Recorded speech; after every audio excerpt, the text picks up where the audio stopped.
Okay, it's 11 o'clock and time for yet another online Chai and Y session. The mid-month session has traditionally been held at Ruparel College. Unfortunately, thanks to the COVID-19 situation here in Mumbai, the colleges are still closed. And as we found out, Chai and Y classifies as a large event, which in a way is good to know. So we can't have it in a physical format. So we continue online for a while. Today's session is actually our mid-August session. We celebrate National Scientific Temper Day on August 20th. So this is also arranged along with March for Science Mumbai. And we have with us today Suvrat Raju from the ICTS, a TIFR center in Bangalore. One of the advantages of the online format is that we can access people no matter where they are in the world. So we are using that to bring along Suvrat from Bangalore over here. Suvrat's a theoretical physicist by training, but he also takes a deep interest in issues that connect science and society. And he has been following up on the mathematical modeling of COVID-19. So without further ado, let's go on to Suvrat, and it's over to you. You can share your screen and get started.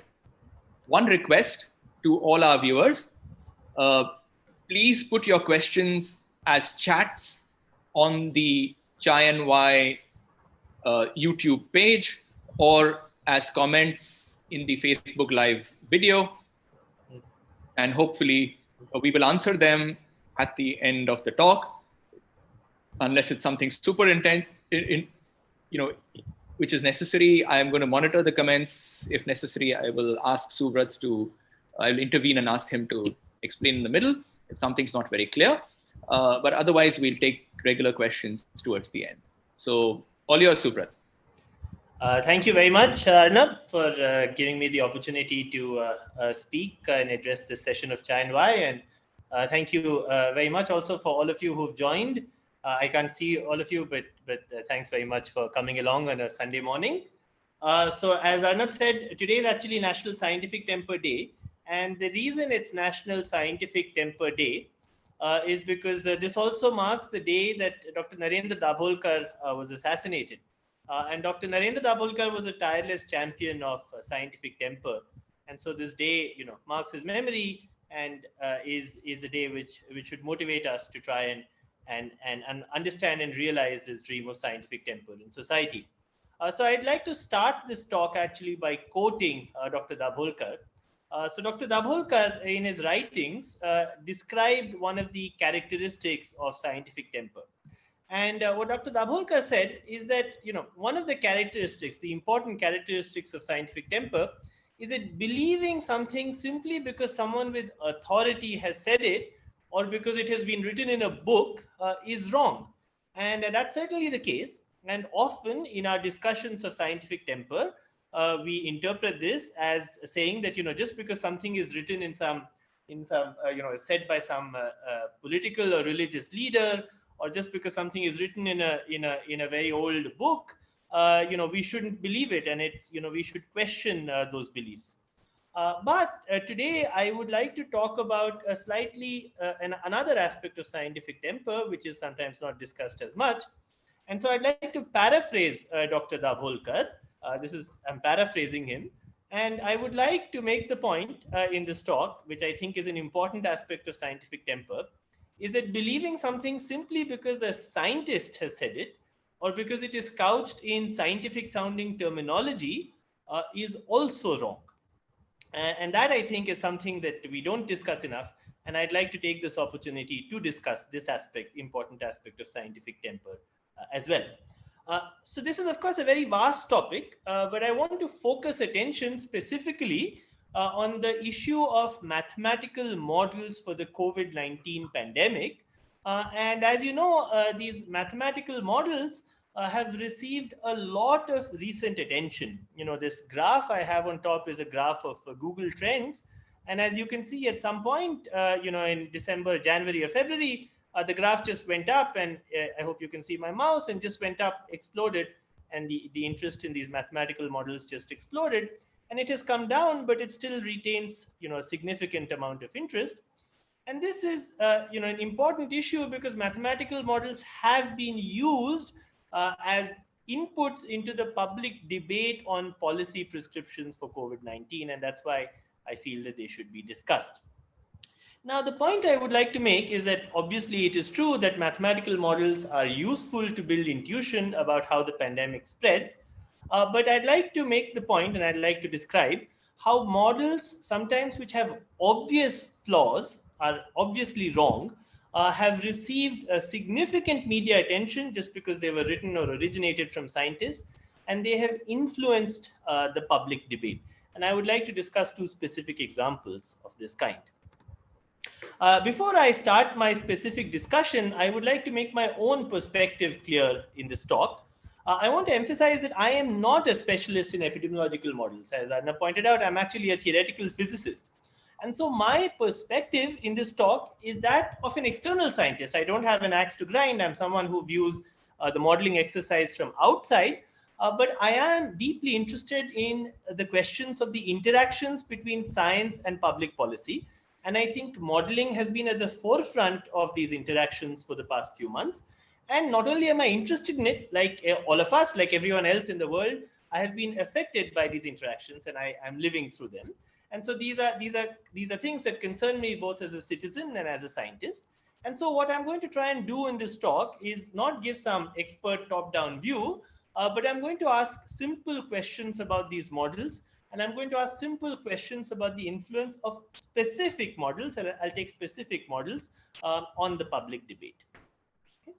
So the point of looking at specific models is, once again, to try and draw broader lessons, but I'm not going to try and articulate those broader lessons myself. Those are things that I hope can come out later in the discussion.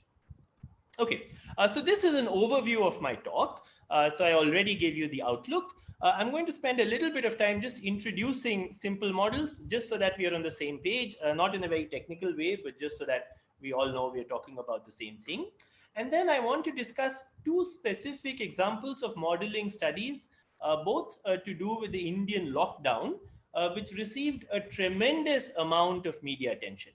One of them is a study that claimed, that came out in the end of March, and claimed that, a 49-day lockdown was necessary, which I'm sure some of you are familiar with. And the other is a claim that was made a couple of months later that suggested that thousands of lives had been saved by the lockdown on the basis of advanced scientific models. And I'd like to discuss how both of these studies had very significant problems, but yet were important and continue sometimes to be important in the public debate. So these are the two main things I would like to talk about, and then I'll conclude with some conclusions.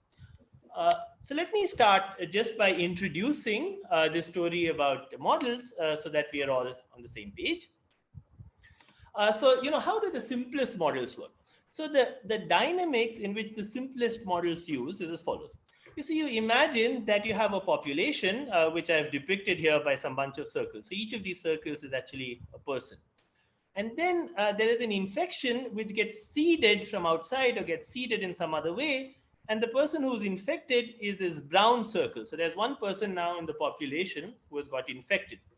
Now, because this is an infectious disease, this person passes on the infection. So in the next stage, after some passage of time, which here is the next line, you have the same population. This person still has the infection. So you see this person is still brown, but the person has also passed on the infection to another person, which is this other brown circle. So now in this next stage, you have two people who are infected. And then you can go one step further. And now this person who was infected passed on the infection to another person. So this person also got the infection. This person also got the infection. But in the meantime, the first person recovered. So, that's this fact that the dot went from being brown to being blue. So after some time, people who catch an infection, they recover. Many of them recover. And so the first person recovered.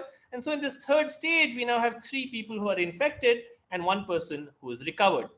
Now, you see, it could happen that one of the people who's infected, they go on to infect other people, but they might also come in contact with this first individual who seeded the infection. And if that first individual has developed immunity, then actually that would be a dead end for the virus.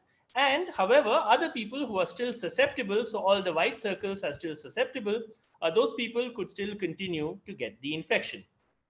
Now, the simplest models assume that the population of the region or the area that you're modeling is homogeneous and well mixed. So, everyone interacts with everyone else with equal probabilities. But that is not necessarily an assumption you need to make. As you can see from this description I gave, if you have a computer, you can easily try and simulate these dynamics of people interacting with each other and giving each other infections and recovering and so on. But in the simplest models, which are the ones I'll discuss and relevant for the ones I'll discuss, you just assume that everyone interacts with everyone in some homogeneous way, and you have an infection that's seeded and it spreads through the population. Now, if you make this assumption that the population is homogeneous and well mixed, it's actually quite easy to put some equations to how this infection spreads, which I'll try and describe. So these equations are differential equations, but I'll try and make them as simple as possible. These simplest models lead to something called what's called an SIR model. Okay? So the SIR model or other kinds of models which are generalizations of this work as follows. You take the population and you divide it, as I did in the previous slide, into groups. So there's a group of people who are still susceptible to the infection. There's a group of people who are infectious at some point. And then there's another group of people that is recovered, or perhaps there's some people who are deceased. And so they're also not part of the calculation of the dynamics any longer. Then, the model I described, the dynamics I described, leads very naturally to a dynamics for how the fractions of the population in each of these compartments change with time. You can see that whenever someone who is susceptible interacts with someone who is infectious, that could lead to seeding a new infection. So that leads to a positive rate of change of I. On the other hand, it reduces one person from the susceptible bucket. On the other hand, there is another process that changes I, and that is the fact that people tend to naturally recover. And so there is also a negative rate of change of I, and that's the second term here, which is denoted by B. And of course, there are the fact that people are recovering, also the fact that sometimes people are not recovering and dying from the epidemic. And that is this last term, which is the rate of change of this last bucket. Now, there are two parameters in this model. And of these two parameters, I want to emphasize that B is in some sense something of a biological parameter because, it tells you how much time it takes to recover, whereas A is a social parameter because it's governed by the rate of interactions between people in society. Some of you have probably heard a lot of discussion of this parameter R naught. In this very simple model, this parameter is just the ratio of A and B, but in other models, it could be something else. Okay. Now, it's very easy to solve this model in a computer. This is a very simple thing. It's something that we do in high school already. And if you assume that these parameters are just constant, you will get curves of this kind. So the fraction of the susceptible population starts at 1, and then it decreases. And notice that in the end, not everybody gets the infection because you reach a stage of herd immunity where the virus ends up hitting a lot of dead ends, as I described in a couple of slides previously. And not everybody, ends up being in the recovered bucket. And so you have this kind of typical dynamics where the infections rise and then they fall. But this is not a realistic graph. This is not really describing how the pandemic spreads. And the reason is that people change their behavior. If people have some rate of interactions and the pandemic starts spreading, we ourselves in this country had a lockdown, or, people now wear masks, or they stop going to each other's houses. And that changes the rate of interactions. And then people might change the rate of interactions again after some time. And so this graph is not capturing a realistic behavior of the pandemic, but it's capturing some typical features. And the point is that we don't actually have enough data to try and correct these parameters in order to make this graph realistic because we don't understand or don't have enough data about social interactions and the way they take place in society.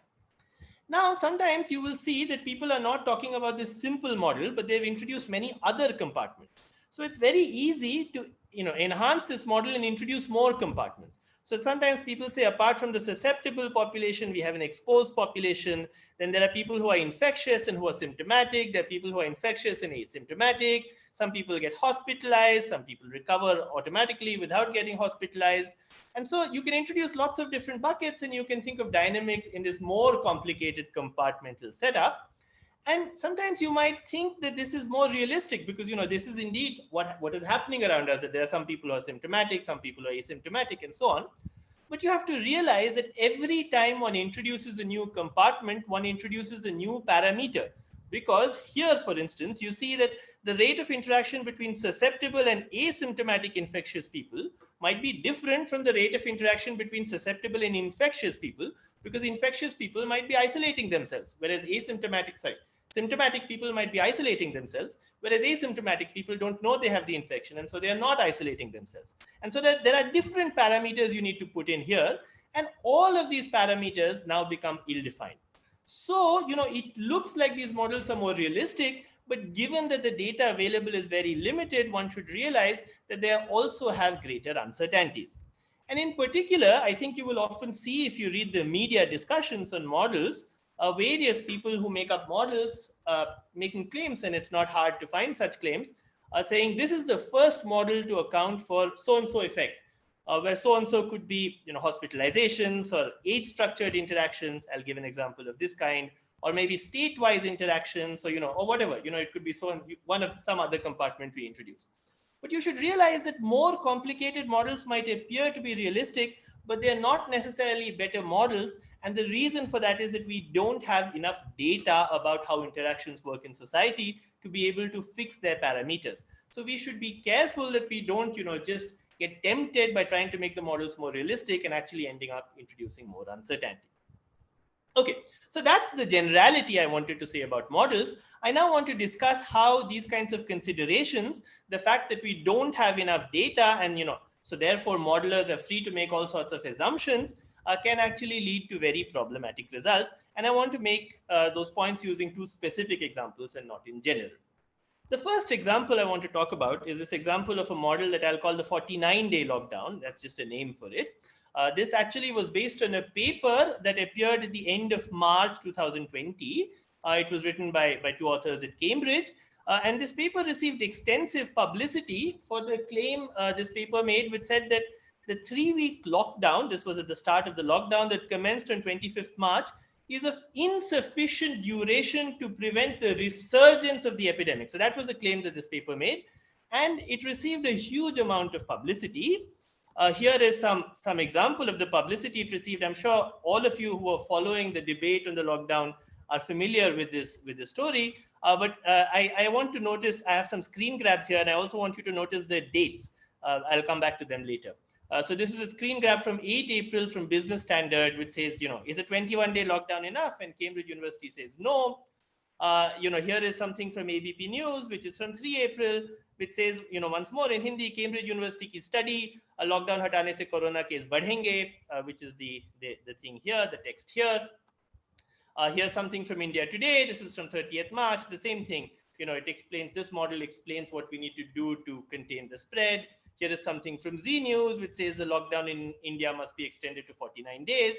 This news kept on going. So this is a tweet from Anand Mahindra, the industrialist, who said, this is actually from 28th April, who said research suggests a 49-day lockdown is optimal. Okay? So this news was somehow spreading in this way, and it really received a lot of publicity and went into WhatsApp groups. And I heard about it because friends of mine got it in their WhatsApp groups in their society and so on. So there was a lot of publicity around this model.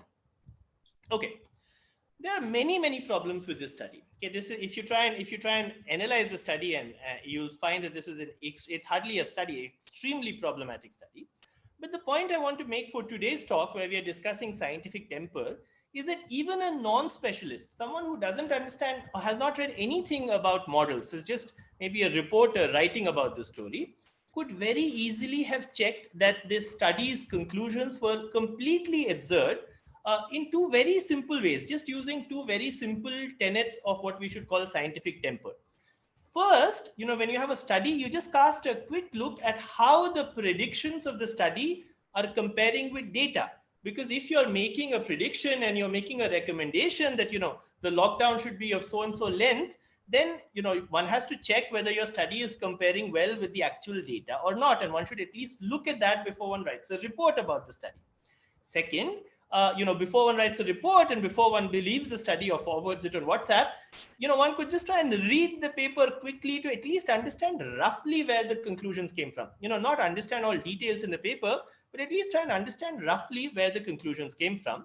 And I think if these two things had been done, even non-specialists could have seen that the study was completely absurd. It did not require any specialization or knowledge of modeling to see this. And now I'm going to try and perform both these two steps to try and explain why this is the case. Okay, so the first is the fit with data. So this is a graph from the study which gives this prediction for lockdown of 49 days. This study was released around 25th March. So that's the blue dots. They fitted the curve till then. They had the data and they made sure their curves were consistent with that. And this red line that you see, I hope you can see my mouse, this red line here is the prediction that the study made. It was on the basis of this prediction that the 49-day length came. Okay, so you see, according to this, if the graph had followed this red line, then the lockdown of 49 days would have been good. Okay, so they had these blue dots, which were the data. Now, I have taken the data for the next few days after the study was released. The next few days, okay, not the next few months, just the next few days. And I have plotted it on this curve, and you will see this pink line. The fit is so bad that it doesn't even fit on the graph. You know, this pink line is coming up all the way here up to the text. And I have to stop plotting the real data, because if I wanted to actually plot, you know, when I was thinking of how to make this talk, I thought I'll plot how the data for 49 days compares, but I'll need a screen which is, you know, 100 times the size to actually show how the data behaves for 49 days. This is just the data for the next few days, not even for the next week or not even for the next few weeks, just for the next few days going up to about a week. And you already see this pink line is just diverging completely from this red line, which is the study's predictions. So this means that the study is clearly completely out of sync with data. But the most important thing is it's out of sync with data already around 1st April. Okay, so 1st April, the data is here and the study is saying something here. And if you remember, when I showed you the screenshots, I asked you to note the dates. Almost all the media reports came from after this period. So they were around, 3 April, 8 April, some of them even came from 28 April, somewhere around here. And by this time, it was already clear that the study was not fitting with data at all. So if you're writing a story around here and the data is here and the study is predicting this, one should have been careful about this. And clearly one wasn't. Many reporters and many other people clearly were not. Okay, so it's clear that the study was wrong, and here I have a table I've shown in a textual table how much the study was failing to match with real data. After 1 week, the mismatch was 350%. After 2 weeks, it was 5,000%. After 4 weeks, the study was 47,000% out of sync with real data. Okay, so sometimes in science we say we got the answer up to 10% accuracy, or maybe up to an order of 2 or something. But you don't take studies seriously if they're 47,000% off from real data. And this is something that doesn't require any specialist to see. You can see just by looking at the study, looking at the real data. And so this is a study that should have been questioned just on this ground. Now, sometimes people might feel, and maybe some people felt when they were reporting about this, that the Indian lockdown was leaky and kind of failed and didn't work. And maybe the study was valid for an idealized lockdown. So maybe the study was valid within the assumptions they made. So you might want to be charitable and give the authors this, that within the assumptions, the study was valid and they had some valid conclusions. But now the next point I want to make is that even if you accept the dynamics of the model, even if you set the real world aside and you just look at their model itself, the conclusion of the paper that a 49-day lockdown is required is completely arbitrary and absurd. And anyone could have seen this just by reading the paper quickly. So even if you forget the mismatch with data, the paper makes no sense. And I'll try and explain why that is the case. You see, the important thing, as I said at the beginning, is that one shouldn't treat models as black boxes. Okay, one shouldn't say, oh, we have a model and there's a black box and oh, voila, the model tells us 49 days of lockdown is required and we don't know what went into the model. That's not something which is consistent with scientific temper. It's important to try and understand why 49 days is good according to the authors and why it is that 21 days they say is insufficient. Right? One should at least understand that before repeating the conclusion. And I want to emphasize there is no rule that says that papers can only be read by specialists. If someone has written a paper, one should read it and try and understand on what basis the authors are saying this 49-day lockdown is necessary. Here is the basis. If you read the paper, I'm just quoting from the paper. These are the various protocols of what kinds of lockdowns are there. And this is the reason why they say 49 days is necessary. It says panel C, which is this panel here, this one, shows how in this protocol, the number of infectious people will be brought down below 10, and where explicit contact tracing followed by quarantine may be successful in preventing a resurgence. And this panel D shows a single lockdown of 49 days will also succeed in bringing the total number of infectious people down to 10. So within their dynamics, the reason there is a resurgence after 21 days in A and no resurgence here is because their criteria is they have just arbitrarily said that contact tracing can be done with only if there are 10 people in the whole country who are infected. Otherwise, contact tracing is not possible. So in their dynamics, at 21 days, the number is not 10, actually it's 100. And so you can't do contact tracing, whereas in 49 days, the number is 10, and then you can do contact tracing. Okay, so that's the reason for why 49 days is good and 21 days is not. Okay, so first of all, this is clearly absurd, right? I mean, who believes that a model or a lockdown could bring the total number of cases down to 10 by itself? Clearly, that doesn't happen. These models are unreliable at low numbers because there's noisiness, there's stochastic fluctuations and so on. But anyway, the question, as I said, we don't want to talk about empirical data. So the question one can ask within the dynamics is, why within the dynamics have they put in this criteria that contact tracing is only possible when there are only 10 infections in the whole country and not possible when there are more than 10 infections? Contact tracing should be possible if there are 15 infections also, or 100 also. Okay? The best answer I can find is paper gives no reason is because we have 10 fingers. So, we have 10 fingers and that's why they chose the number 10. They could have chosen a different number. They could have chosen 100. You see, if someone was to say we'll reduce the number of cases down to 100, we'll say, of course, we can do contact tracing. Even if you have 10 healthcare workers assigned to do contact tracing for a single case, with 100, 1,000 workers can do contact tracing. But if you were to set the threshold to 100 in their paper, the lockdown length would be 21 days. Well, someone could say it's a big country, even if there are only 500 cases and we know who all those 500 cases are, we can still do contact tracing. Then the lockdown length would only be 2 days. If somebody said, we can even do contact tracing with 1,000 cases because we need 10,000 workers, then the lockdown length would be 0 days. You could also have set the threshold below 10, which they could have done. They could have set it to 1 and they would have got a lockdown, which was, 100 days or something. So the point is, by setting this completely arbitrary threshold for contact tracing, if instead of 10 to something else, to 15 or 20 or 100, you can get any length of lockdown required, whether from 0 to all the way up to 100 or any other number that you need.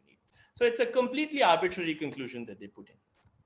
Okay, so it's clear the conclusions are that the dynamics of this model, first of all, are completely wrong.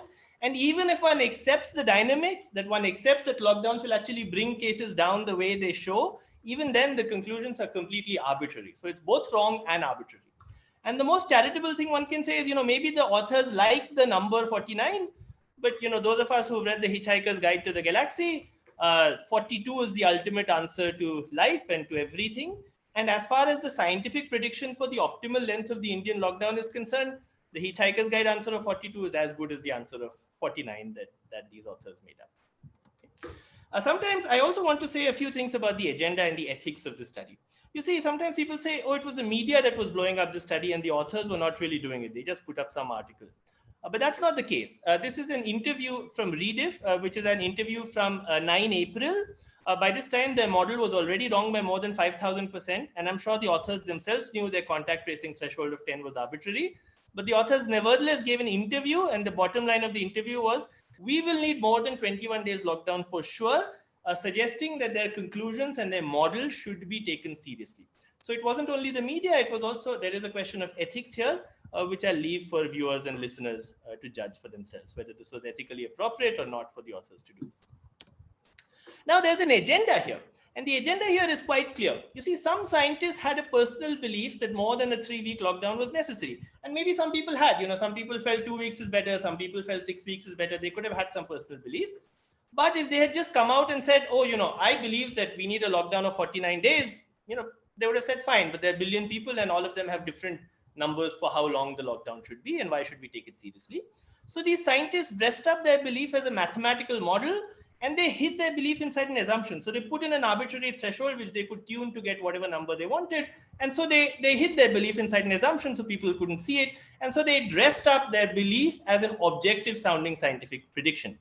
But the other important thing is that this final conclusion was convenient for the government, which also wanted to prepare the ground for a longer lockdown. It wasn't only that these scientists had this belief, there were many other people who also wanted to make the case ahead of time that we will need a longer lockdown. And that is the reason they found it convenient to propagate these conclusions.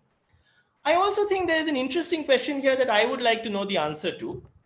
And the interesting question is, I think it's worth understanding how these conclusions went so viral, how they just ended up everywhere. And I think it's clear that this wasn't just, I think it wasn't just the authors, it was linked to organized fake news groups that exist in this country, that when they find that something is politically convenient for their agenda, turn the news into something that's viral. This is an alt news fact check from 10 April, where the Union Minister VK Singh cited a WhatsApp forward about the WHO lockdown protocol. So at some point when people started criticizing the study, if you see on the slide here, somebody made up some fake news, taking the conclusions from the study and putting it on the letterhead of the World Health Organization with the same kind of protocol, 1 day, then 21 days, and then 28 days, and so on. Some kind of protocol of this kind taken from the study, but now pretending that it's a WHO official recommendation. This viral image and viral text, all this is just taken from the alt news fact check. And so someone took the effort of turning, the study itself is kind of a hoax, but this is really fake news. This is fake news beyond the study's fake scientific conclusion. And someone turned it into fake news and then made it viral. And I think it's worth understanding how this news went viral and how this can happen in the country if the conclusions happen to be convenient. So maybe if there's someone who knows about this or wrote about this or got this forward from someone and wants to say something, I'd be happy to take that into discussions. Okay. So I'm going to move on to the next part of my talk, which is about a second model study, which also received a lot of publicity, which is about the deaths averted by the lockdown. So this is something which happened a couple of months after the event I'm talking about, the previous hoax study I'm talking about. And this happened on 22nd May, where the government of India held a press briefing, and it showed various model-based estimates. The language was, these are advanced scientific models, which show us that the lockdown has averted thousands of deaths by 15 May. There's a range of conclusions they had by the Boston Consulting Group, which said 2 lakhs, Public Health Foundation of India, 78,000 deaths averted, Ministry of Statistics, 54,000, some other individual authors giving other ranges. And then after that, actually, the group of scientists, a small group of scientists working on a model called InSciSim, they also added their own estimate, and they said 8,000 to 32,000 deaths have been averted by the lockdown. So these estimates also received a lot of publicity. Some of you will remember, I'll come later to how they are still receiving publicity. They were very well publicized. So the next day there were headlines all over the place. This was all in the news. These are all screen grabs from Times of India, from Press Trust of India, from Hindu, from Hindustan Times, saying how the lockdown prevented so many deaths. The government has shown using scientific models that tens of thousands of deaths were prevented by their early attempts or the early and effective lockdown that they had. So this all of you, at least all of you who've been following the news must have seen, and this is something that received a lot of very wide publicity. Now the point is that these claims were actually based on unpublished studies. So there were claims that were made in the press conference, and so you don't actually know what they were based on. Even the independent InSciSim group's estimate was not based on a published study. But if one looks at the press conference, one will see that there are hints given in the slides about how they came up with it. So this is a screen grab from the press conference of the government, and it's at the Boston Consulting Group. If you look at the screen grab, it said using an adapted SCIR model has found that this 1 to 2 lakh lives were saved by the lockdown. And there were other words, of course, about how it's an advanced scientific model and so on. But the detective, it's unfortunate that you have to do detective work to try and understand what the basis of such big claims is, which are so relevant for policy. This hint of this slide suggests that these things came from SCIR models, and other compartmental models of this kind were used to produce these estimates. So there is a scientific question we can ask about the compartmental models. These were the models I discussed in the first part of my talk. The scientific question is as follows. What do these simple compartmental models tell us about the impact of lockdowns of the Indian kind on fatalities averted? Okay, that's a scientific, well-defined scientific question. I want to emphasize that this is a subtly different question from what has been the impact of the lockdown on fatalities. Okay, so the question is, what do compartmental models tell us about the impact of the lockdown on fatalities? Compartmental models may not capture the truth. So, maybe compartmental models are not capturing the real dynamics. And so there is a question of what is the real impact of the lockdown on fatalities. I'll return to that question later, but there is a simpler question we can ask, which is, what do the simple compartmental models tell us about what a lockdown does to fatalities? The reason this is an important question to ask is because the government was working within this framework.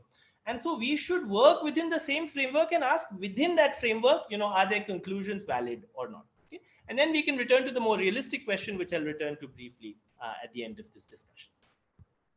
Okay, so the first conclusion is, and I'll try and explain this conclusion. It's a well-known conclusion, and I'll try and explain, justify it.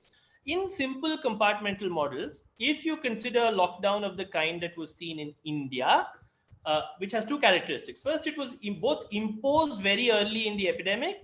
It was also lifted very early in the epidemic, and it failed to quash the epidemic. So it did not shut down the epidemic as it did in some other countries like China or New Zealand.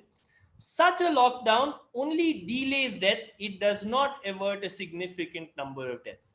And the reason for that is that deaths in the lockdown scenario, which are low earlier, they rapidly catch up with deaths in the no lockdown scenario. This is just a prediction of simple compartmental models of the kind that the government claimed were used for these studies. Okay. So simple compartmental models tell you that lockdowns of the Indian kind only delay deaths. They do not avert deaths. So I'm now going to try and explain where this conclusion comes from. Okay.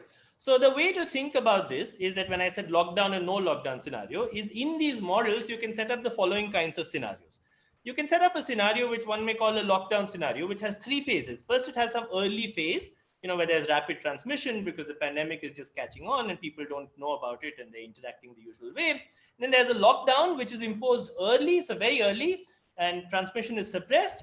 And then there's a post-lockdown phase where transmission increases but doesn't go back to its old levels. So, people continue as they are continuing today with various precautions. They're wearing masks, so, they're still not having large gatherings. Chai and Wai is still happening online, not happening in real life. And so, there's a post-lockdown phase where there's some transmission increases, but it doesn't go up to the same level. And you can compare this with a no lockdown scenario where there's an early phase which has rapid transmission.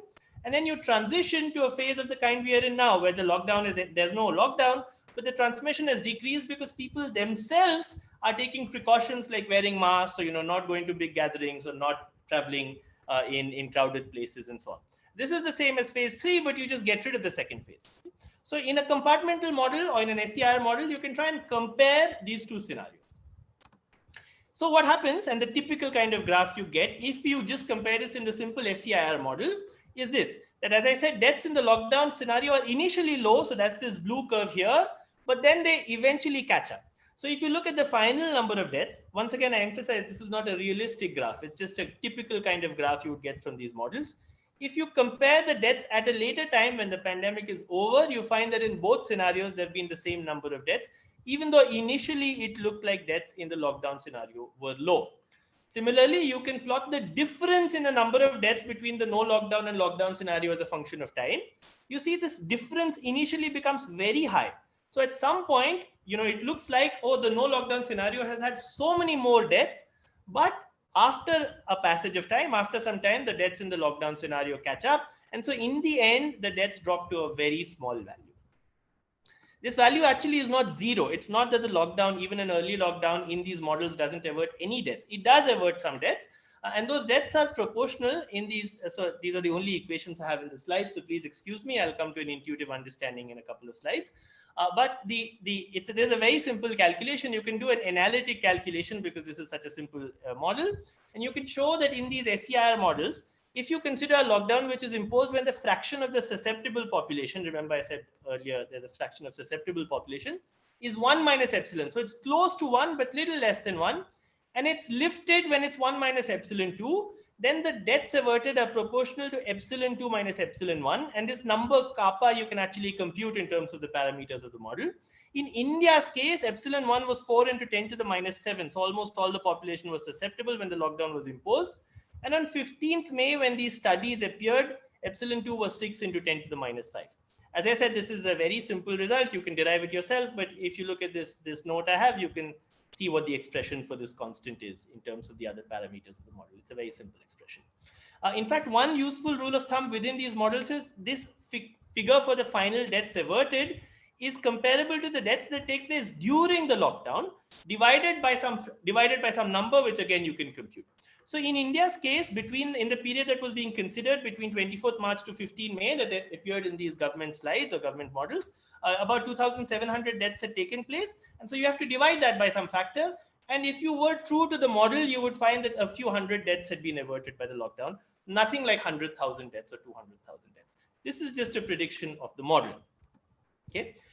Sometimes people wonder if this prediction I derived previously is true in more general compartmental models of the kind I showed previously, and it is true. And even for a more general compartmental model of the kind, where you introduce lots of compartments, hospitalized compartments, and so on, the number of deaths averted is always proportional to this factor epsilon 2 minus epsilon 1. Even though you can't calculate this constant analytically if you have a very complicated model, the fact that it's proportional to some number times epsilon 2 minus epsilon 1 is always true, even in these more general compartmental models. So now, as I said, I promised to keep the discussion simple, so I'll try and explain why this result is true. And of course, you can follow the algebra and check the algebra, but I'll try and explain intuitively why it's true. You see, intuitively, I'm going to give an understanding, an analogy which doesn't have to do with models. It's an analogy that comes from my children's playground. So, if you go to the playground, you have slides and you can take a ball, that's this ball, and you can let it roll down.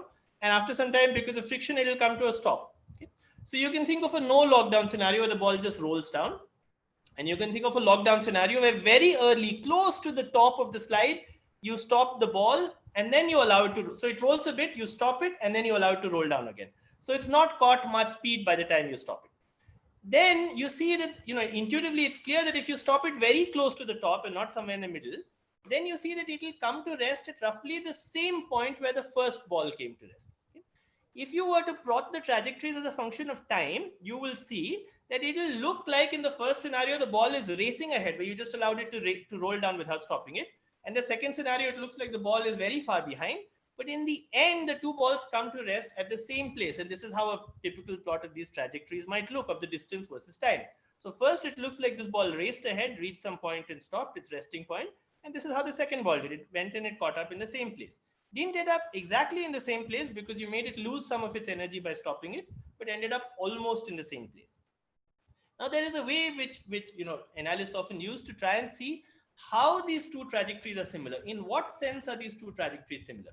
And the key point is you should consider the intrinsic variables of the ball rather than plotting the function as a function of time, where it looks confusing because the time is shifted.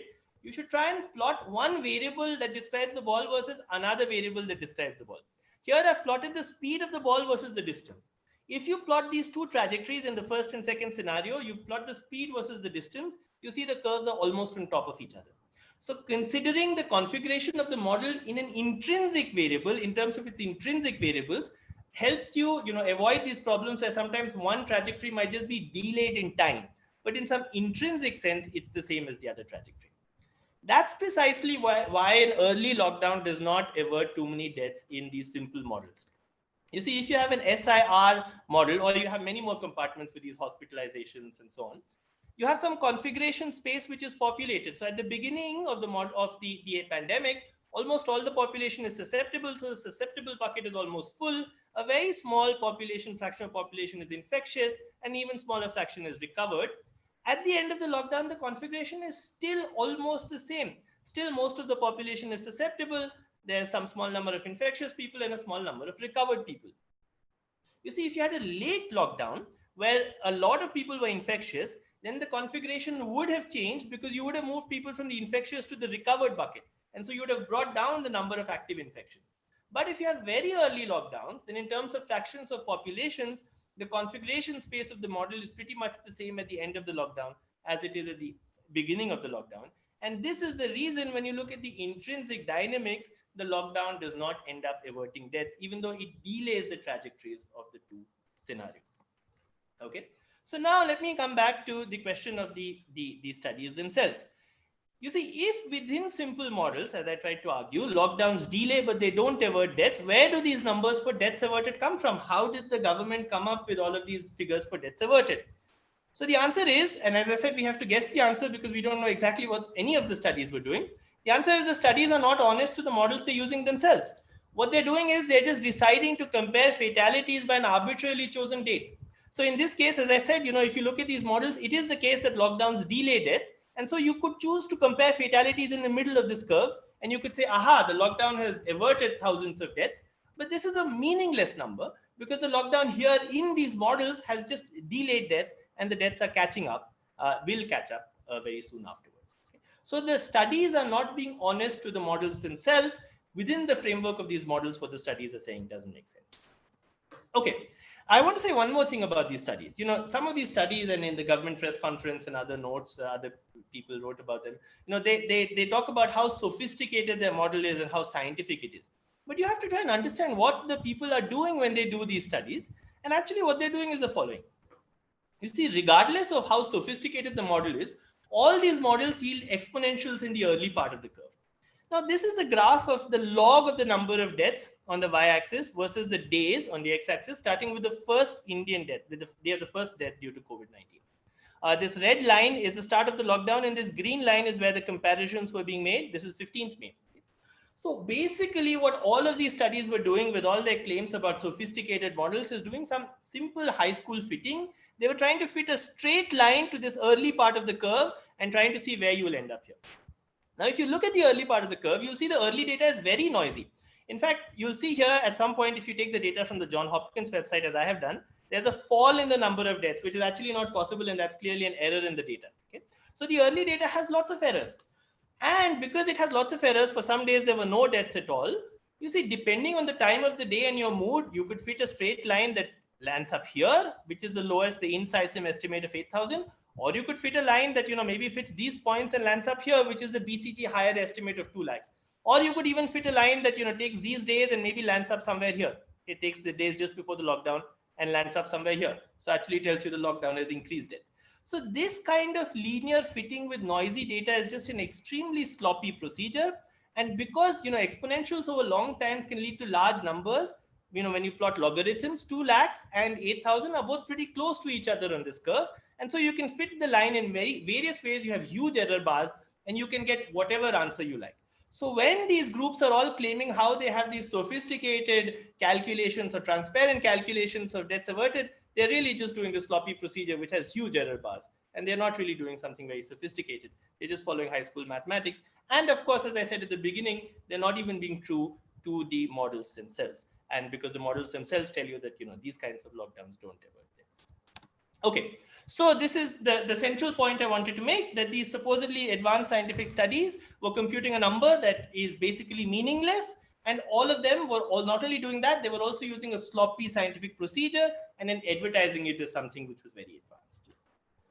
Okay, now actually I said at the beginning that I want to return to a pertinent question, which is, I've been trying to argue that these simple models tell you that lockdowns only delay deaths of the Indian kind, which don't quash the epidemic, only delay deaths. And you could say, is this actually a valid scientific prediction for the impact of the lockdown? And I want to emphasize that it is not, because the simple models and the predictions they make, including what I said about deaths being delayed, are not accurately capturing the impact of the lockdown on the pandemic. And the reason for that is that, as we know, the lockdown had a huge impact on Indian society that's not accounted for in simple models and that we cannot quantify using current data. So this is not the main topic of this talk, but since it's so relevant to this talk, I thought I'll describe some of these huge impacts. And as I said, I'll describe them qualitatively because one cannot quantify them at this point. Of course, there are huge negative impacts that the lockdown has had. I myself come from a privileged position because I have not, I've been able to lead my life the way I was leading it earlier, and many of my friends as well. But we have to recognize that the lockdown has had a huge impact on society and has created a humanitarian crisis. Some extent of how large this humanitarian crisis can be gauged from the some reports that were published by the Stranded Workers Action Network, who contacted thousands of workers and found that 90% of workers did not get paid by their employers in the lockdown period, and 96% did not get rations from the government. The Center for Monitoring of Indian Economy found that in May, which was the lockdown period, end of May, 100 million people were out of jobs compared to 2019-20, which is a very large number, very significant fraction of the Indian workforce. The second effect of the lockdown has clearly been that access to other healthcare has been restricted. We know this, and there are other very serious conditions in India. For example, tuberculosis by itself claims 450,000 lives a year. And so if there is, we know the number of TB cases have been, the registration of TB cases has gone down, and so treatment has gone down. And so if this number rises by a small fraction, that already is very, significant to overwhelm these small gains that are supposed to come from the lockdown and deaths averted. The other point is that there is clearly an issue of lockdown fatigue. if you have a lockdown which is very early, then in the longer run, that makes physical distancing harder to maintain. So if at some point cases start to shoot up as they are in the city where I am in right now, Bangalore, it's very hard to again try and impose stricter physical distancing norms, because people do not have either the emotional or the economic, or they just don't have the reserves that are required to maintain physical distancing any longer. And so having a lockdown of this kind does create lockdown fatigue, which is a long-term effect and can lead to additional deaths. Of course, there are possible positive impacts of the lockdown, and in some other countries we have seen them. The lockdown, was modeled in many cases on the lockdown in Hubei in China, where indeed the lockdown quashed the epidemic. And there are reports of New Zealand, where again the lockdown quashed the epidemic. But this is not relevant to India, because in India, we know the lockdown has not quashed the epidemic.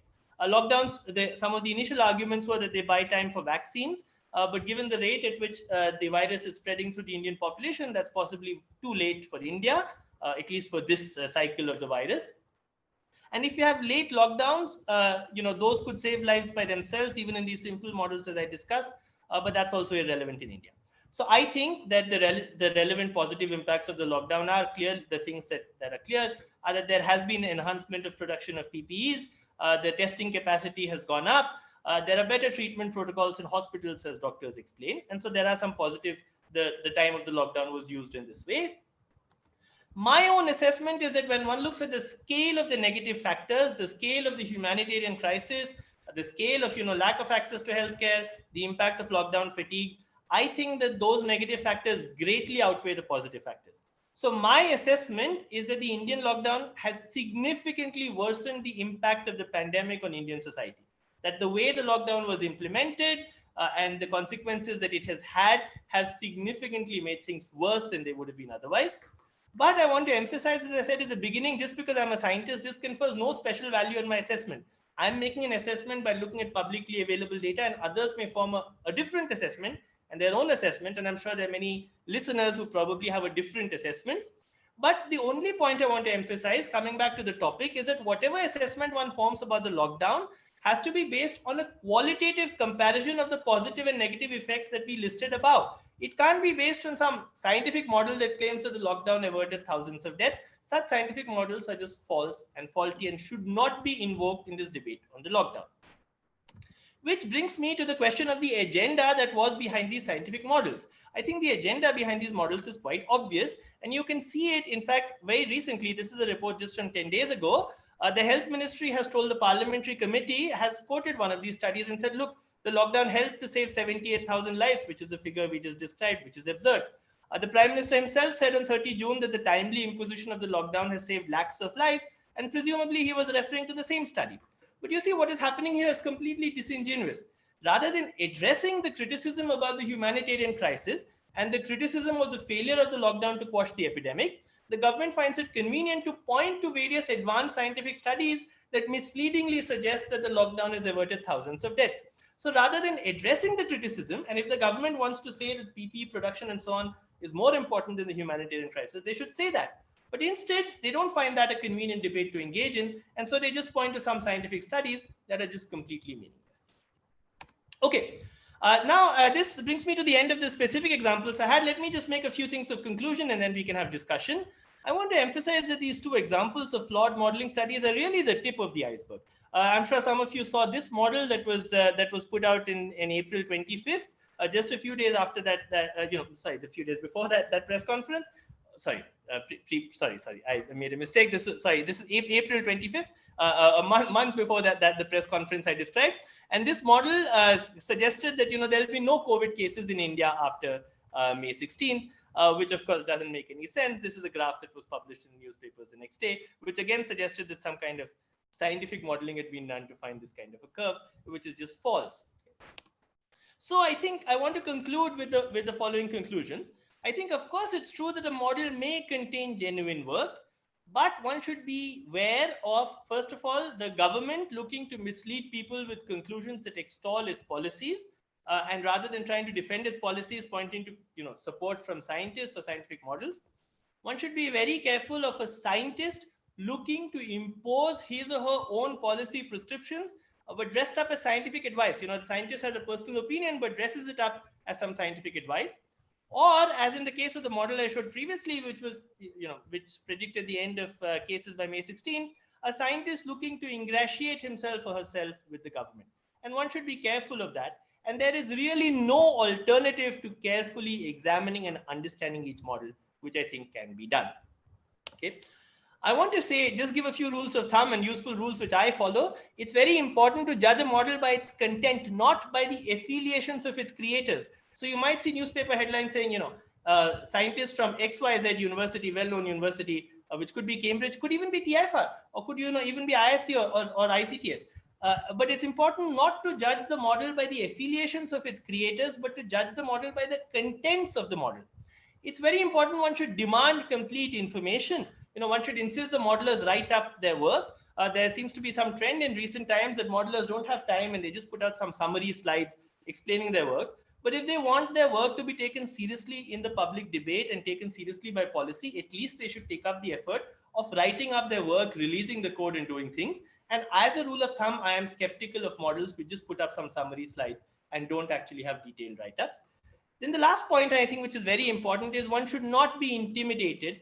And as I pointed out in the studies of deaths averted, many models do not contain much beyond high school mathematics. And if you try and understand those models, you will be able to understand them even if you're not trained in modeling. And I think that's something which one should keep in mind, not be intimidated. And if necessary, I think one should feel free to ask an expert to help one understand the model.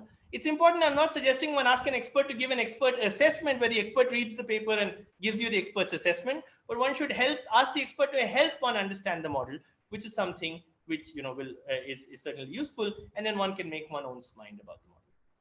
I want to conclude once again with a quote from Dr. Dabholkar, which is the point I've been trying to emphasize. Science is a public activity. Scientific truth is available to everyone, and anyone who's curious about this truth can test it. And I think all these recent debates on models should remind us of this. So I'll stop here. Thank you very much, Arnab, and thank you all for listening. Thank you so much, Suvrat. That was indeed a very nice, intuitive explanation of what went into these models and where the sort of flaws in them were. And we've had a stream of questions coming in on YouTube. At least I can see the YouTube here. I need to check the Facebook stream as well. Okay, so if you're all right with it, then yes. Can you take a few questions? Yeah, let's continue. Yeah. Okay, so let me just look at the Facebook, the YouTube chat, which I have open right in front of me here. So we have, going back to these very early descriptions of how the SIR models work, we have Varsha IISC asking, what are the limits of this parameter A that you mentioned? And under what scenario is compartmentalization useful? And given that you need data to get these numbers, how much data is good data? Well, okay, that's a broad question. I don't have some answer, some broad answer to that. The parameter A doesn't have limits. It's a dimension-full parameter. So it's a rate which is controlled by rates of interaction. So you have to put it in. There is this R0 parameter, which is the ratio of A and B. And that for COVID-19, for instance, in the beginning, when there were rates of interaction was estimated to be 2 or 3, and now maybe some number between 1 and 2. So those are the typical kinds of magnitudes you get. So the ratios of these parameters are the dimensionless numbers, which are important. Compartmentalization, I'll give you my personal opinion. As I said, you should form your own opinion. My own opinion is that these SIR models are useful for building intuition, in that I find they're useful if you want to understand the spread and typical, some broad, what we say in Hindi, mote aspects of the spread. And when one wants to understand that, then I think these compartmental models are useful. And that is what I think the utility of these compartmental models is. If one had a lot more data and one had detailed data on interactions and how people were moving about and so on, then perhaps one could come up with more sophisticated and detailed quantitative predictions. But my feeling is that I think these models should be used for qualitative intuition, which is how I use them. But I think others will have different opinions on that. All right. Anything on Facebook? You were looking at questions there? Because we can. Otherwise, let me just take another one from here. Okay, why did the University of Cambridge let this study get published? I don't think Suvrat can comment on that. Okay, a more interesting one by Ram Sheshadri asks, isn't delayed deaths a valid public policy response if there is a prospect of a vaccine? Surely government has to synthesize a lot of different factors. Yes, it is a valid policy response if they had said, so if there was a possibility of a vaccine and they had said that, deaths are being delayed by some number of weeks and we'll have a vaccine come about, then I think that would have been a valid criteria. First of all, as I want to mention, in India, the rate at which the virus is spreading, it doesn't look like the vaccine will come in time for the current wave. But second, the point I've tried to emphasize repeatedly is that the debate needs to be honest. If the government wanted to say that the lockdown helped us delay deaths or delay the curve by a few weeks, and in these few weeks we did X, Y, Z to prepare hospitals, to prepare the society, that's what they should have said. But that is not what is being said. If you look at the recent submission from the ministry to the parliamentary committee, it is not saying the lockdown delayed deaths by 2 weeks. It is saying the lockdown averted 78,000 deaths. And so that is the important point I want to make, that, it's important that one should be honest about the debate. If one wants to say, the lockdown delayed deaths by a few weeks, I think that's true. The models tell us that, but also, that's manifestly perhaps true. And the government should say that, and then they should explain what they did with those few weeks. But I think they don't want to get into that debate, which is why we have these claims of deaths averted. Okay. Question from Tathagatas, which says, why did the models fail? Is it because we have very little idea about the parameters of the model, but can we ever model a pandemic at all? I think you've sort of alluded to some of these things before, but any comment on that? Well, this is again it's some personal view about modeling. I would think that if one had a lot of very detailed data of the kind that, one does get to collect now about many other activities, then perhaps, one could successfully model the pandemic in detail. But one doesn't have access to any such data of this kind at the current level. So, at this point, given the absence of data, I think the models are clearly have large error bars. But as I wanted to emphasize in the two models I mentioned, in both cases, the authors and the creators of the models were not even being true to the models themselves. In the first case, they had some dynamics for the model, but even within that, they put in some absurd cutoff of 10 and then made conclusions based on that. And in the second case of deaths averted, they were not being true to the models because the models themselves were saying that, it's deaths delayed and not deaths averted. But that was not the conclusion they presented. So in both cases, I think, apart from the separate issue of what the significance of modeling is, I think one should at least be honest and true to the models to the extent one uses them. And one should be honest and, not disingenuous in the public debate. So I'm just going to jump to a question on Facebook from Ravinder Banyal. Do you know if this Cambridge study that you've been referring to is a peer-reviewed study, or is it just something on archive or?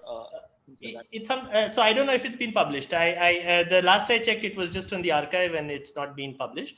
I think it's a good opportunity to make a comment about that. Peer review, I think, basically means that one or two people saw the paper and thought it was okay, and we don't know on what basis they judged it. It means that, maybe they looked at the algebra and they thought it was okay, and they didn't think about what the study was trying to claim. So one should, it has, as far as I know, it's not been published, but even if it was published, I think the criticisms of the study would still remain. The fact that they had this arbitrary threshold, the fact that these, the dynamics is clearly wrong when you compare it with empirical data. So the fact that the study has any public policy implication is just false, regardless of whether or not it's peer reviewed. The peer reviewer might be looking for different criteria. But in this case, as far as I know, the answer is that it is not peer reviewed and it's on the archive, but I might be wrong about that. So please check. One can check on the archive if there's a journal reference or not. Okay, let's take another one from Facebook while I'm looking at that screen. The idea of having a lockdown was to reduce pressure on hospitals. Please comment. Is that? Yeah, so that is indeed one of the comments that was, one of the justifications that was given earlier. But you see, once again, if you look at early lockdowns within these models, then the pressure on hospitals gets delayed, but the pressure on hospitals does come about. So I think within these models, that is not a valid justification for a lockdown which is imposed very early and lifted very early. Now, one could ask in real life, given all of these other factors, was there time for the healthcare system to ramp up, and did the healthcare system ramp up? That again is an assessment. It's a question which I think one cannot quantify. My own assessment, when I think of the situation that happened in Delhi, the situation in Mumbai, and the situation in Bangalore, is that healthcare capacity was not sufficiently ramped up in the lockdown, especially given the very high cost of the lockdown. I think it's not true that it wasn't ramped up at all. But is that sufficient? When one puts it against the massive humanitarian crisis that was caused, my personal assessment is that I think it was not. But this is it's again a question that people should come to their own assessment on. Okay, so let me come back to the YouTube questions. Atul Ganesh asks, why do you think there wasn't much expert opinion or debunking or hoax busting of such studies when they came out? Yeah, it's a good question. I think I've thought about it, and I don't know. I think one thing is that within the scientific community, well, there are a couple of factors. I think that within the scientific community, first of all, we are often polite. We don't. And in fact, when I first wrote about this paper, I was myself hesitant because it's not common in the scientific community to go and tell someone who's a colleague that what you're doing doesn't make any sense. But in this situation, when there are serious issues and people are trying to make public policy prescriptions based on models which are so flawed, I think it's important to go over that initial barrier. I think that's perhaps one part of it. But there is a second part of it, which I think is a deeper problem, which is the fact that clearly the scientific community has failed to challenge the state in ways that it should. If one looks at discussions even of scientific temper in India, those discussions often focus on issues of superstition, or one should if there are people have some belief that haldi will cure the coronavirus, the scientists will very quickly and correctly tell them that that's not the case. But if the prime minister makes a statement that lakhs of deaths were averted, or the prime minister says that cases in other countries are 50 times our cases, which it wasn't, and or makes factually incorrect statements, I think the scientific community is less less fast about coming out and pointing out that that's false. And I think that's something we need to change. We need to challenge official misinformation as vigorously as we challenge superstitions. So we need to not only, I say this sometimes, talk down, but also talk to the state and challenge official misinformation when it comes out, which I think we don't do. Okay, let's go back to Facebook. There's a question which says, so at the end of this, are there better ways to model the pandemic with less free parameters, for example? And since these models are very much society specific, do we have enough data to estimate such free parameters? So I think a lot of the questions are about the details of models, and as I said, I wanted to speak about. So let me again say what I feel. My own feeling after having studied the models for a few months is that I feel that the simplest models, the SR and the SAR models, already give us useful intuition, and I think that those are the models which we should use to build our intuition about things. And we don't have enough data to use much more detailed models. But this is again a question which modelers and people who study public health should answer about whether they find models useful. My own rule of thumb is that I think one should trust a conclusion of a model if one can also find a heuristic argument to come up with the same conclusion. If one can find an argument that tells you why a conclusion is correct or why it makes sense, then I think that's something that should be trusted. And sometimes a model helps you arrive at such conclusions. But if the model is just a black box and is giving you some numbers that don't make sense, then I think those should not be trusted. Okay, let's see. Yogesh Reddy, how long does it take to reach the saturation value due to herd immunity? If this time frame is much higher than the time predicted for discovery of a vaccine, doesn't it imply that many deaths were averted? Yeah. So indeed, that's correct. So indeed, as I said once again, if one wants to talk about deaths delayed, one should talk about that. In India, let me just mention that I don't think that this is the time frame for herd immunity is going to be much longer than the time frame for the vaccine to arrive. If one looks at the sero surveys, which I don't know if there was a China in that, but there were which have been conducted in Mumbai and in many other places. It looks like significant fractions of the population are already affected. In Mumbai, in some areas, they found, I think, more than 50% of the population was affected. In some areas, it was 15%.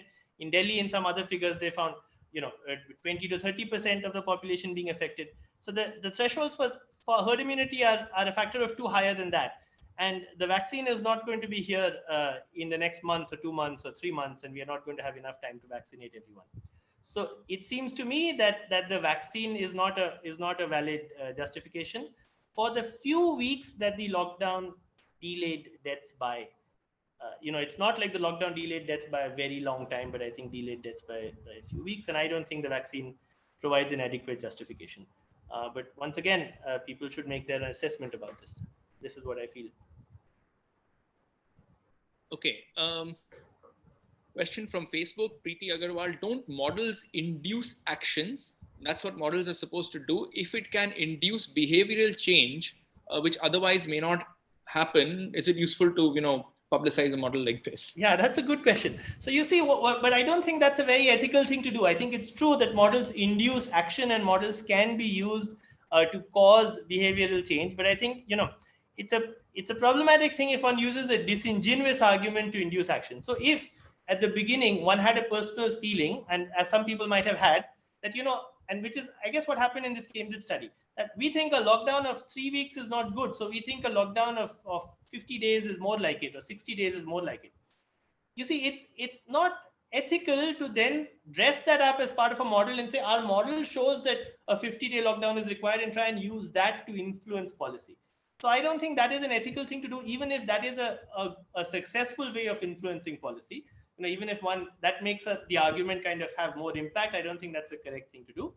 And of course, the models and the arguments based on that are clearly effective. For instance, the government does find that it's able to push away criticism by pointing to these studies of deaths averted. But I don't think that's, again, a very ethical way to do things. So I think if one has an argument for a certain policy, prescription, or behavioral change, one should make it straightforwardly, rather than dressing it up in ways which are not necessary. Okay. So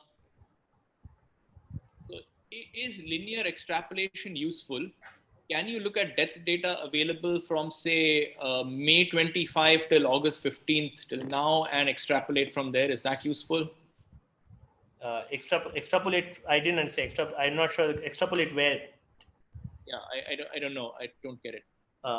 Yeah, the question not very clear. Maybe if the person types a clarification. Okay, so let's take another one. There is a question. Zareen K asks, do we have any acknowledgement from the policy-making folks in the government about which studies have been used in strategizing the lockdowns? Not as far as I know. As far as I know, there's no official acknowledgement that a certain study was used or not used. The studies I quoted were clearly used a lot in the public debate. And as I said at the end, I showed a screen grab, a report of the government using one of these studies and giving it to the parliamentary committee as part of an internal oversight issue. But whether they were actually used to make policy or not, we don't know what studies were used or what inputs were used to decide the length of the lockdown or other things. So perhaps we should ask which studies were used. All right, let me just see if there are any more new questions here. Wait. Wait one sec. Okay, wait. There are actually a lot of new questions. I need to update this. Meanwhile, a question from Facebook, which is, do you have any views about sort of a single prolonged lockdown versus this idea of having multiple smaller lockdowns with gaps in the middle? Okay, since it says my view, I think both those protocols didn't make sense, and I felt. My view, since that's what the question asked for, is that the idea of having a nationwide lockdown all across the country, locking the country down in 4 days, was just a bad idea to start with. Whether it was done as single lockdown of 49 days or multiple lockdowns, I think that was just a bad idea. I think that there was a need to consider lockdowns which should have been localized, which is indeed how the successful lockdowns in places like China were carried out. And I think the most important thing is there should have been a tremendous focus on welfare. I feel that one of the reasons the Indian lockdown failed is because the Indian lockdown did not focus on welfare at all. If people needed to move out or move to places to survive, they would do that.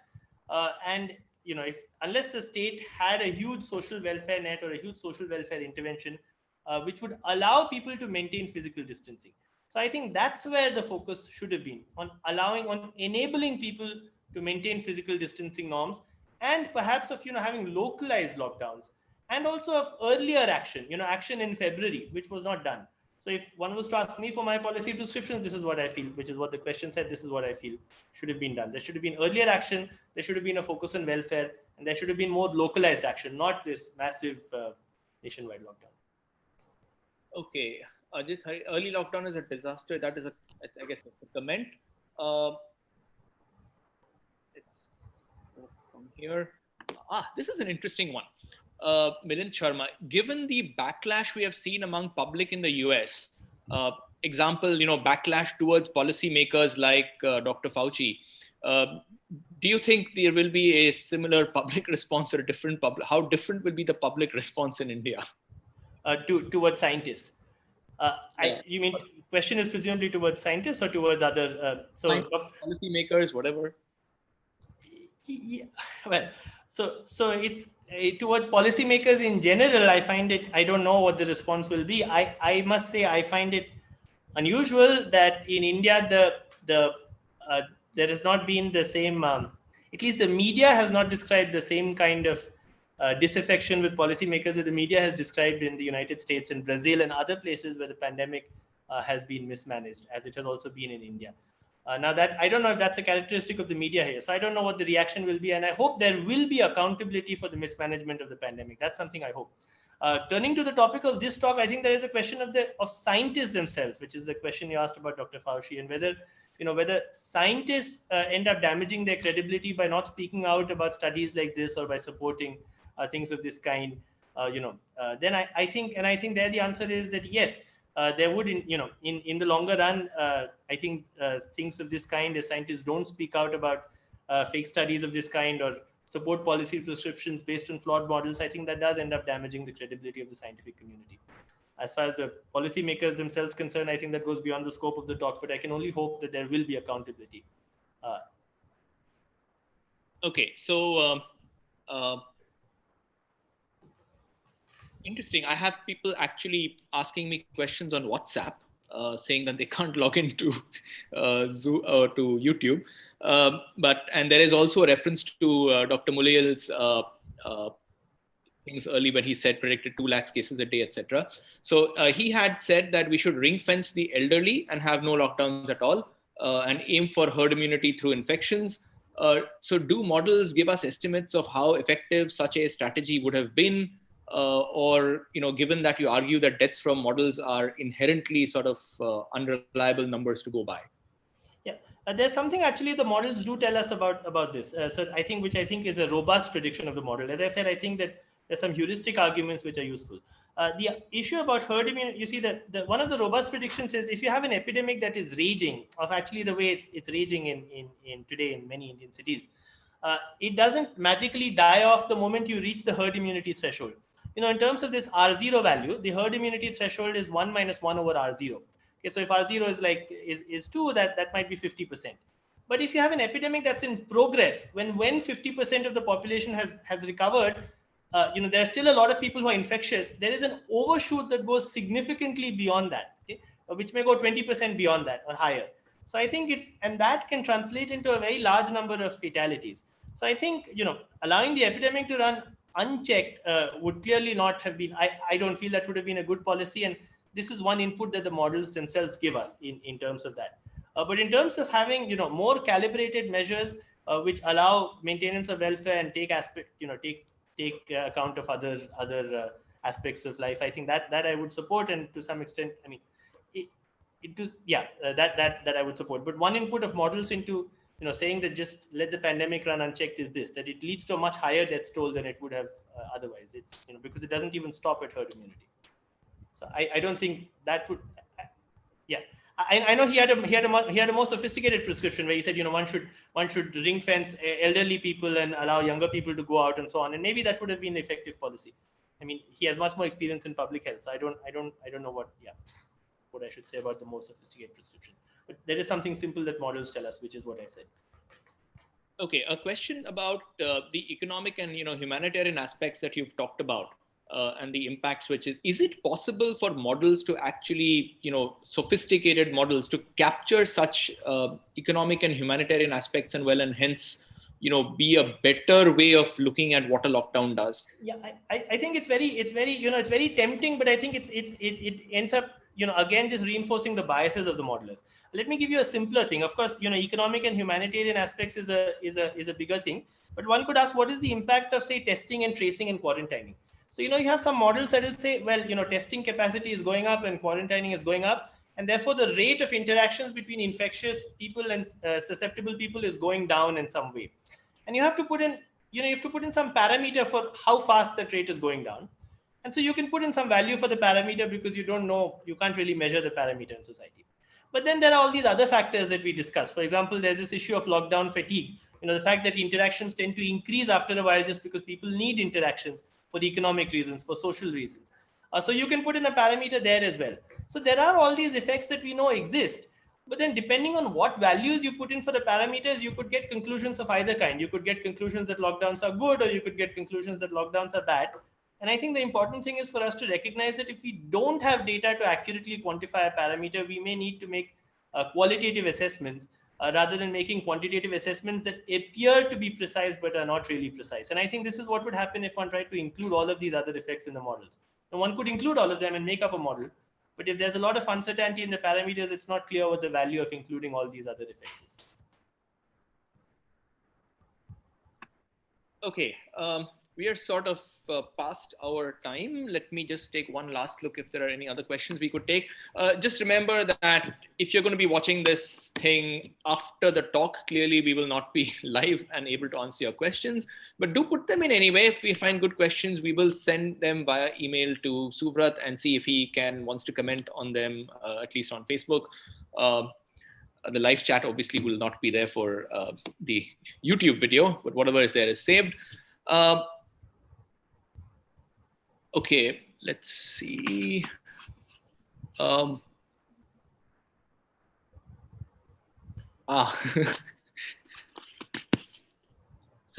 one question is, which is interesting.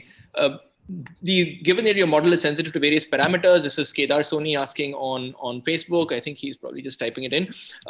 Many of these parameters seem to be very localized. I mean, they would be different whether you're in Mumbai or in Bangalore, etc. So does it really make sense to have countrywide models?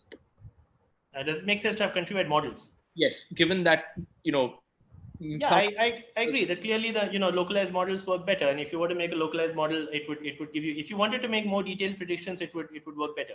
But I mean, I think if you're trying to build, I mean, I completely agree with that. Clearly, you're having local, even in Mumbai, for example, the TIFR sero surveys found very different rates of transmission in some places and different rates of transmission in some other places. So clearly, these parameters can vary just within cities, given how stratified our cities are. So clearly, if one wants to make more detailed predictions, then this is one should use more localized models.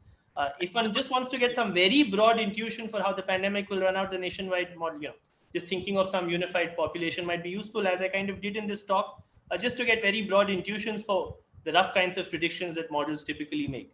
But I agree, if you wanted to do something detailed, if one is using a model at all, one should use localized models. They would work much better.